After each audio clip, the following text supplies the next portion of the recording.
তো সবাইকেই সালাম, শুভেচ্ছা, অভিনন্দন জানিয়ে আর একটি ছোট্ট ব্লগ ভিডিও আপনাদের সামনে আমি উপস্থাপন করব আজকে।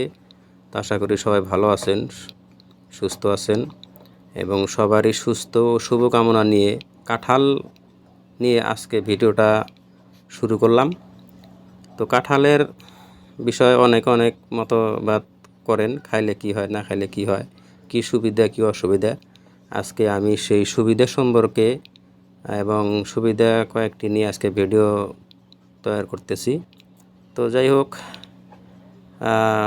প্রথমে কিছু কাঁঠালের গুণাগুণ আলোচনা করি।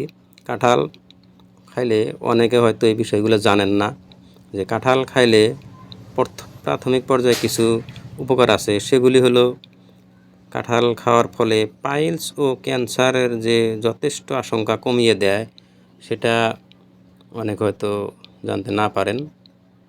তো যাই হোক, কাঁঠালের এই বিষয়ে আরও কিছু গুণাগুণ আছে, সেগুলো পর্যায়ক্রমে আলোচনা করে যাই।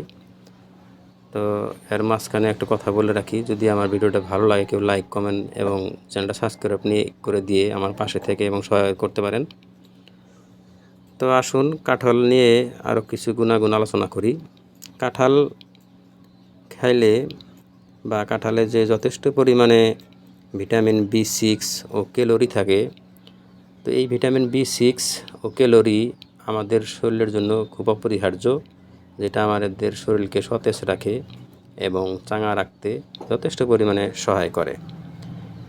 কাঁঠালে আপনার অধিক পরিমাণে রয়েছে অ্যান্টিঅক্সিডেন্ট ও ভিটামিন সি। অ্যান্টিঅক্সিডেন্ট যেহেতু শরীরের জন্য যথেষ্ট শক্তিদায়ক একটি মৌল এবং খুব জরুরি আমাদের শরীরের জন্য।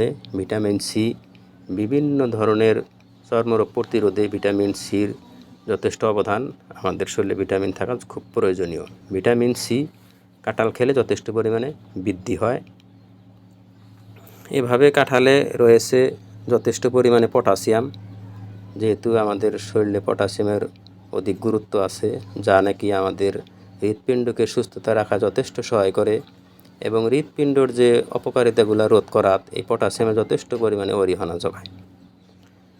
এভাবে যেহেতু কাঁঠাল যথেষ্ট পরিমাণের ফাইবার থাকে, আমরা যেটা রুয়া বলি, সেই রুয়াটা খেলে যা নাকি হজম শক্তির অত্যাধিক গুরুত্বপূর্ণ ভূমিকা রাখে।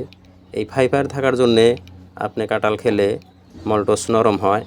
মলটোস নরম হলে আপনার কোষ্ঠকাঠিন্য দূর হয়, তার ফলে আপনার খাদ্যনলী ক্লিয়ার থাকে।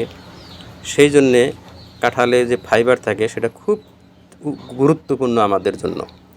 তো যাই হোক, কাঁঠাল সম্পর্কে যে মানুষের বিভিন্ন ধারণা থাকে, সেগুলো নিয়ে আর এক সময় আলোচনা করব। ততক্ষণ সবাই ভালো থাকেন।